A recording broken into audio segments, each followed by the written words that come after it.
Hello दोस्तों, स्वागत है आपका हमारे इस चैनल रामाजी मीडिया में। दोस्तों, पिछले कुछ महीनों से चल रहे सीमा पर भारत और चीन के बीच टकराव के बाद अब एक नई खबर सामने आई है। अमेरिकी खुफिया एजेंसी ने खुलासा किया कि चीन पूर्वी लद्दाख की गालवन वैली में भारतीय सैनिकों के साथ हुई झड़प में मारे गए अपने सैनिकों को दफनाने तक से इनकार कर रहा है। पड़ोसी देश चीन ने पूर्वी लद्दाख में भारतीय सैनिकों के साथ हुई झड़प में मारे गए अपने सैनिकों के अंतिम संस्कार तक से इनकार कर दिया। ये खुलासा अमेरिका की खुफिया एजेंसी के एक रिपोर्ट में हुआ। इस रिपोर्ट में कहा गया कि चीन की सरकार ने सैनिकों के परिवार पर दबाव बना रही है कि वो शव यात्रा और अंतिम संस्कार का समारोह ना करे। आपकी जानकारी के लिए बता दें कि गालवान में 15 जून की रात को भारत और चीन के बीच झड़प हुई थी और इसमें एक कर्नल समेत 20 भारतीय जवान भी शहीद हुए। इसके साथ खबर आई थी कि चीन के भी 40 जवान हताहत हुए थे, लेकिन चीन ने अपने सैनिकों के मारे जाने की खबर तक से इनकार कर दिया। वहीं भारत ने बिना किसी हिचकिचाहट से सैनिकों की शहादत को स्वीकार किया। अमेरिकी रिपोर्ट में कहा गया कि गालवान में मारे गए सैनिकों के परिवार वालों के साथ चीन ने दुर्व्यवहार किया। पहले तो चीन ने झड़प में अपने सैनिकों के मरने तक से इनकार किया और अब उनका अंतिम संस्कार से भी इनकार कर रहा है। यूएस न्यूज की रिपोर्ट में कहा गया कि चीन गालवान में अपने एक भी सैनिकों के मारे जाने से इनकार कर रहा है। हालांकि न्यूज एजेंसी एनआईए ने चीन के 43 सैनिकों के हताहत होने की पुष्टि की थी। अमेरिकी खुफिया एजेंसियों ने गालवान में हुई हिंसक झड़प के दौरान 35 चीनी सैनिकों की भी मौत हुई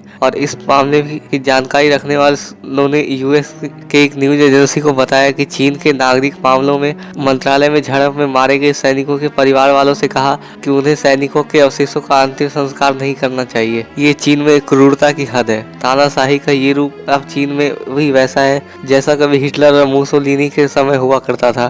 तो आपको हमारी रिपोर्ट कैसी लगी? अपनी राय हमें कमेंट में